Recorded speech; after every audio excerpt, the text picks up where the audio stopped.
Greeting students, I hope you're all doing well. Hi, this is Shatyogi Chakraborty from Indraprastha Law College, Greater Noida, and today's topic is Constitutional Provision Part 2. Students, in the last class we have discussed about the constitutional provisions, and this is the second part of the video that has been uploaded in the last class itself. So let us take the peek in the second part of the video, that is the constitutional provision related to fundamental rights and acts itself. So, right of life and environment protection, Article 21. Article 21 of the Constitution provides for the fundamental right of life.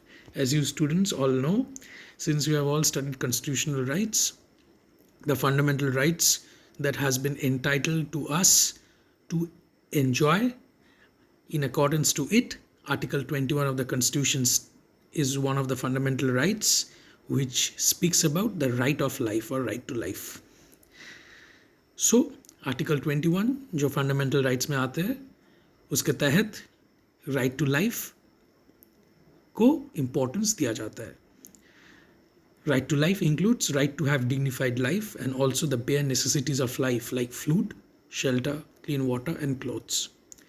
The right to life extends to have a decent and a clean environment in which individuals can live safely without any threat to their lives. So right to life talks about a respectable life, a dignified life.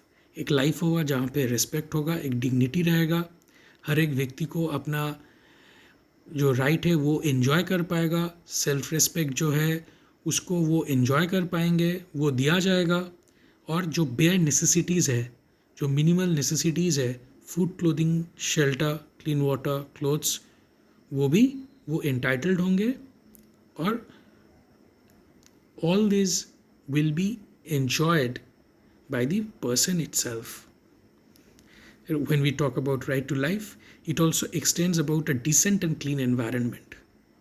हर एक व्यक्ति ऐसा environment में रहेगा जो clean है, जो dignified है, जो decent है, और उसको कोई environment से threat ना हो, be it to his health or any kind of major threat that might cause grievous hurt or death. And that environment should be free of disease and all sorts of infections too. Here. Secondly, we tend to focus on Article 14. Article 14 equality or environmental protection की बात करते हैं. Equality before the law and equal protection of law has been granted under Article 14. तो law के सामने सब equal है, उसमें कोई डिस्पैरिटी नहीं होगा. लॉ जो एप्लीकेबल होगा आर्टिकल 14 के तहत वो सबके लिए सेम होगा, बी इट रिच और पोर और any sections of the society. This fundamental right implied cast a duty upon the state to be fair while taking action in regard to environmental protection. तो जब environmental protection की बात करें तो state का जो ड्यूटी है, जब वो ड्यूटी स्टेट एग्जीक्यूट करेगा तो वो बहुत फेयर होगा, उसमें कोई डिस्पैरिटी नहीं रहेगा. जो एक्शंस लिया जाएगा इकोलॉजिकल बैलेंस को मेंटेन करने के लिए, एनवायरनमेंट को प्रोटेक्ट करने में, वो फेयर होगा, जस्टिफाइड होगा, उसमें कोई तरीके का डिस्पैरिटी या फिर इनइक्वालिटी नहीं रहेगा. Thirdly, freedom of speech, expression and environment, Article 19(1)(a). Right of speech and expression is a fundamental right expressly mentioned in Article 91(a) of Part 3 of the Constitution. तो Article 19 के तहत freedom of speech और expression को importance दिया जाता है.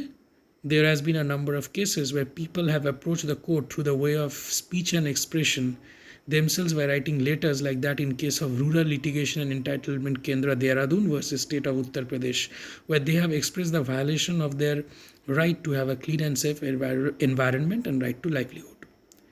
So यहाँ पे ये पावर सौंपा जाता है लोग के पास कि फ्रीडम ऑफ स्पीच और एक्सप्रेशन के तहत जो आर्टिकल 19(1) है वो गवर्नमेंट या स्टेट के पास प्रोटेस्ट करे, चिट्ठी लिखे, एक्सप्रेस करे क्या प्रॉब्लम्स वो लोग फेस कर रहे हैं, what are the problems they are going through, as in the case we have just observed right now, जो रूरल लिटिगेशन एंड एंटाइटलमेंट केंद्र Dehradun versus state of Uttar Pradesh में हुआ था, जहाँ पे लोगों ने चिट्ठी में मेंशन किया था कि उनका जो क्लीन एंड एनवायरनमेंट और राइट टू लाइवलीहुड जो है वो वायलेट हो रहा है, और ये जो फंडामेंटल राइट है उससे छीना जा रहा है।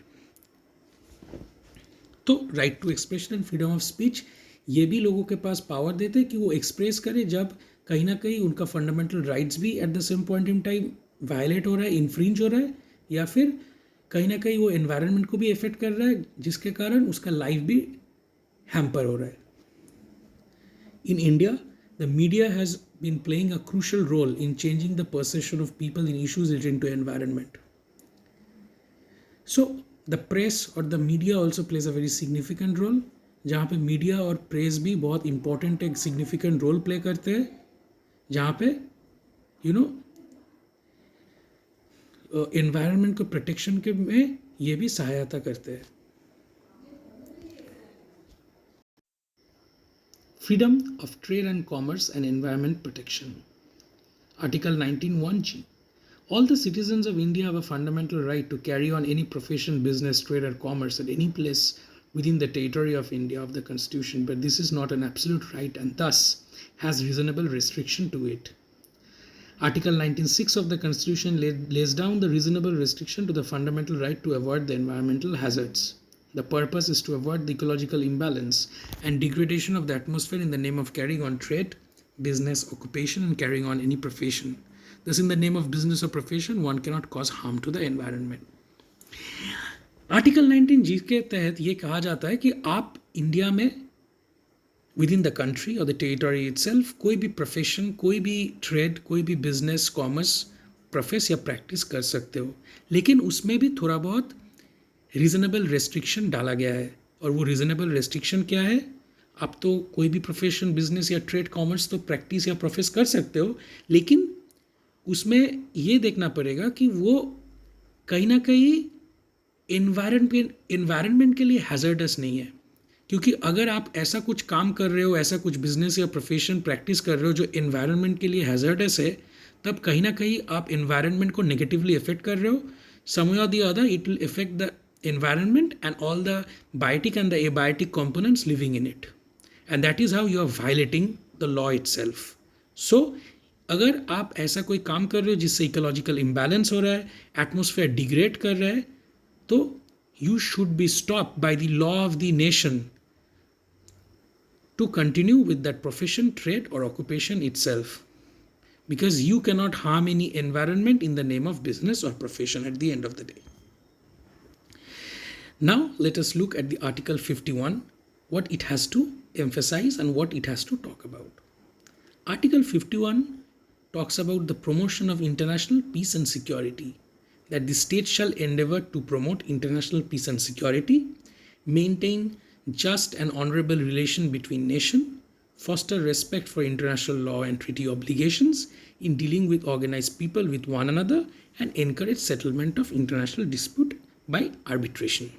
सो आर्टिकल 51 सिक्योरिटी की बात करते हैं, इंटरनेशनल पीस और हार्मनी की बात करते हैं कि हर एक नेशन, हर एक कंट्री में अच्छा रिलेशनशिप रहेगा, अच्छा संबंध रहेगा, कोऑपरेशन रहेगा, कोऑर्डिनेशन रहेगा, और सब कंट्री में एक म्यूचुअल रिस्पेक्ट भी रहेगा, जिसमें जो इंटरनेशनल लॉ या ट्रीटी ऑब्लिगेटरी पास होगा उसको हर एक कंट्री फॉलो करेंगे, उसको मानेंगे, और इनकरेज करेगा कि अगर कोई इंटरनेशनल डिस्प्यूट हो वो आर्बिट्रेशन के तहत सॉल्व हो, रिजॉल्व हो, और इंटरनेशनल पीस, सिक्योरिटी और हार्मनी बना रहे।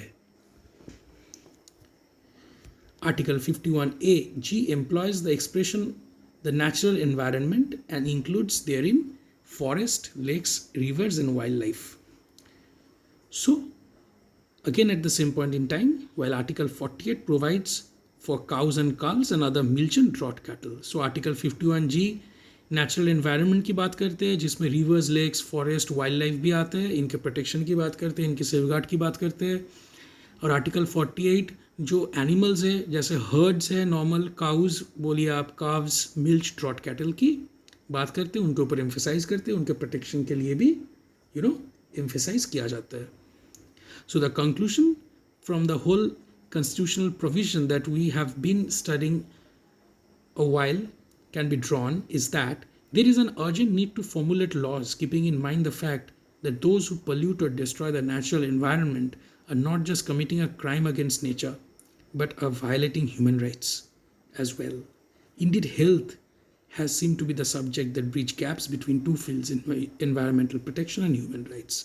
तो कहीं ना कहीं ये देखा जाता है कि environment के साथ human rights का भी एक connection है, एक ताल्लुक है.